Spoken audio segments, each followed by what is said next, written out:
We can use special materials to see how particles share the force with each other. This pattern of sharing creates force chains.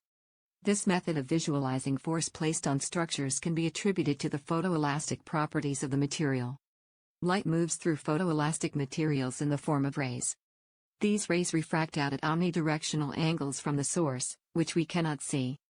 Using a polarizer to redirect these rays will make them visible.